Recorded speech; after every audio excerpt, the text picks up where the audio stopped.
It's time now for Scoop, our weekly conversation on international media and the political and economic headwinds confronting the industry. We look at who shapes the narrative, explore journalistic ethics, and ask the reporters the difficult questions.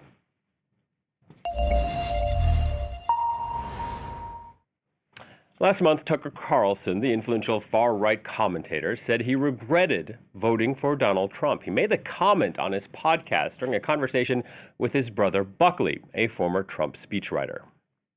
You and me and millions of people like us are the reason this is happening right now. Yes.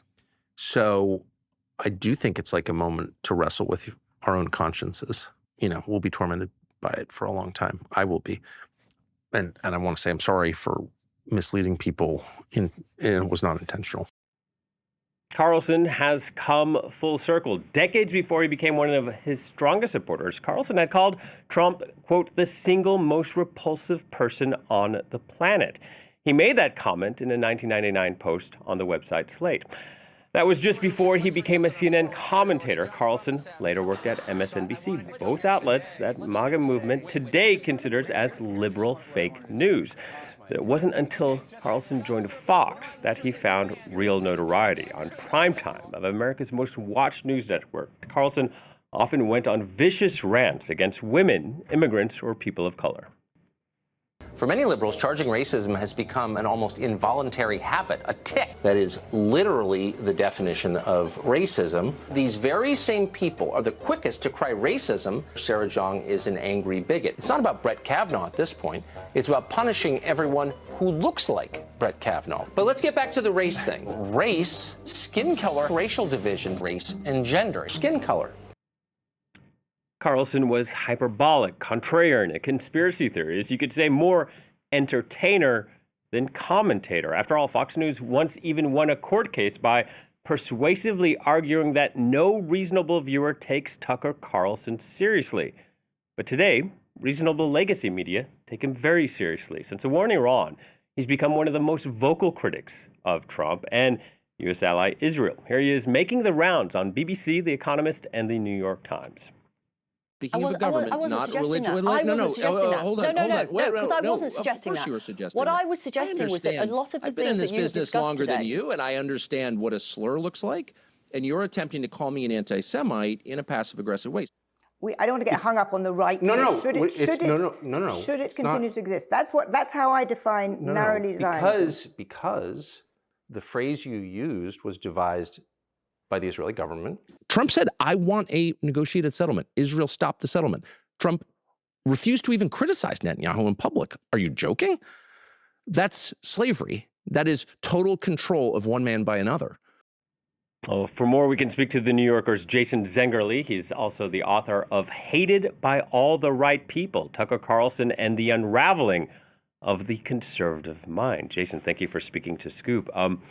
First question, I guess, could you foresee this happening, this falling out between Donald Trump and Tucker Carlson? Yeah, you could, because it's not the first time this has happened. I mean, Tucker's relationship with Trump has been a bit of a roller coaster over the last 3 decades, as you pointed out. The degree to which the falling out has occurred and the severity with which Tucker is now denouncing Trump, I think that's a little surprising. But the fact that they've fallen out, I mean, as recently as, 4 years ago, they had fallen out. So that itself isn't necessarily anything new. Yeah. What do you think about this flurry of interest on both sides of the Atlantic about what Tucker Carlson thinks? I mean, both the BBC and The Economist were interviewing him before he had said he regretted voting for Trump. Should we be preparing for a 2028 presidential run by Tucker Carlson? It does seem like he's preparing for that. He seems to be setting himself up for something. And I think that, explains some of the forcefulness of his denunciations of Trump. I mean, look, this has been obviously prompted by the war in Iran. And Tucker, there has been one sort of consistent thing with him over the past 2 decades, and that is his opposition to American adventurism abroad. And that was one of the reasons he was supporting Trump, is he thought Trump was an America firster. So the fact that Trump has done this, you can see why Trump would be angry, or why Tucker would be angry. And you can see Tucker, viewing this as possibly an opening for him to run in 28 and to inherit that mantle of isolationism. Megyn Kelly, also a former Fox host, she says she's a close friend of Tucker Carlson. She said she thinks a reason why the New York Times interviewed him was because they hate Trump more than they hate Tucker. So they were eager to have that opportunity to get someone to bash Trump. I mean, what do you think about these media taking the decision to interview Tucker? Do they have to stoop to their level, or was it newsworthy? Because in this day and age, we're seeing influencers like Tucker Carlson have perhaps more reach than traditional media. Well, I think people have wanted to interview Tucker for a while. I think what's interesting is that Tucker is doing the interviews. I don't think Megyn Kelly should be questioning anybody's motives, frankly. But I think that Tucker, look, there are a lot of people who have broken with Trump over the years, and there's always been this expectation that, oh, this is the moment that MAGA is going to fracture, and that doesn't happen. I think that's the same thing that's going to happen this time. I don't think this is going to fracture MAGA. At the same time, I do think Tucker is probably one of the most prominent people and certainly has one of the largest followings, and is also one of the most sort of talented people, to be honest, who has broken with Trump. So I think it bears watching that this has happened, and I think it's newsworthy, and it's worth paying attention to. Yeah, and so many of his clips, so many of his interviews, they end up going viral, particularly more so with the war in Iran, as you alluded to. And if you go on social media, you can see people commenting underneath these clips. People who identify as leftists or liberals saying they're stunned that they find themselves agreeing with Tucker Carlson. What do you make of all of that? Tucker has a really, he has a critique of Israel, and frankly, I think it crosses over into anti-Semitism. I think it is based on a lot of conspiracy theories. I think some of the things he's alleging about Israel, including basically insinuating that Israel has been behind the assassination attempts on Trump, I think is crazy.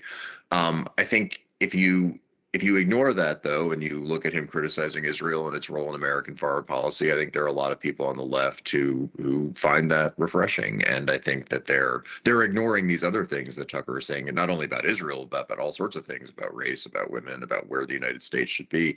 I would caution people on the left to be careful about embracing him. But I think you're seeing kind of a horseshoe theory in action here. Yeah, and Tucker Carlson's been one of the most successful journalists in the United States. He's made a lot of money. The question is, do you think that he really believes everything he says? It's always tough with Tucker and trying to balance out what's sincere and what's cynical. I think in some instances he'll say something, it starts off cynically. He says it cynically at the beginning, but then he says it enough times and he gets rewarded for saying it. Then it does become his true belief. I think he's gone off the deep end, frankly, and I think that he does believe what he's saying these days. At the same time, look, he's a very sophisticated political operator. He understands what impact these positions have on his stance and where he's viewed, and I think that he's leaning into certain things in a way that he thinks will help him both politically and professionally. I'm just wondering, do you think Tucker Carlson has a long-term vision of where he takes his career? I think it's a mistake to think of him as a media figure anymore. I think he views himself as a movement leader. I think we're going to find out how big that movement is and in the next few years as he really tries to flex his muscles and see if he can take over MAGA. But I think that he has a vision of what he wants the United States to be. And I think for a time he thought that Donald Trump would be the person to execute that vision. I think after Trump, he thought J.D. Vance would be a person who would be able to carry out that vision. And in a way, he was closer to J.D. Vance than he was to Donald Trump.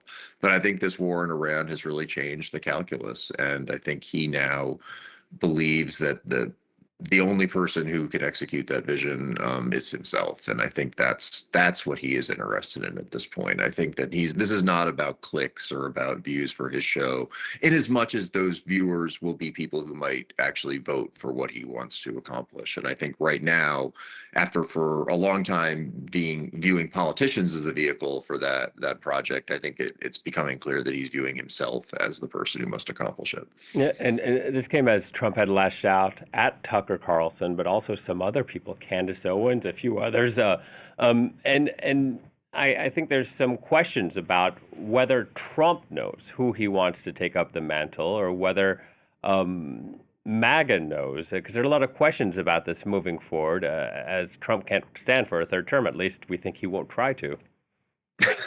Yeah. No, that's what this is about. That's what, what is MAGA going to be when Donald Trump exits the stage? And I think that Tucker Carlson, people like Tucker, Steve Bannon, they believe MAGA is ideological. They believe it's an ideological movement that has core ideological principles. And that when people are voting for Donald Trump, they're actually voting for isolationism, anti-free trade, restrictive immigration. Donald Trump, I think, views MAGA as a cult of personality, and the people who are voting for Donald Trump are voting because they love Donald Trump, and MAGA is whatever Donald Trump says it is. And I think that's what we're going to find out now. Is that what MAGA actually is? Is the person who inherits MAGA going to be the person that Trump says is going to inherit MAGA? If he says, if you're going to vote for J.D. Vance, people are going to vote for J.D. Vance. Or are they going to vote for Tucker, who says, J.D. Vance and Donald Trump have betrayed MAGA? And I think we're going to find out what the case is. I think MAGA is a cult of personality. And I think that MAGA will be whatever Donald Trump says it is. And the person who inherits MAGA, at least for the short term, will be the person that Trump picks as the inheritor. And that obviously will not be someone like Tucker Carlson at this point. Jason, thank you so much. Jason Zengerle from The New Yorker, also author of Hated by All the Right People.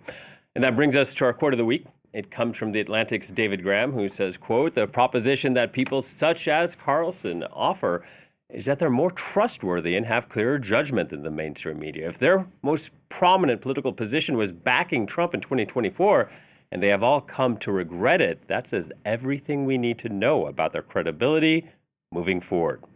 That's it for this edition of Scoop. Thank you for watching, and please stay tuned to France 24.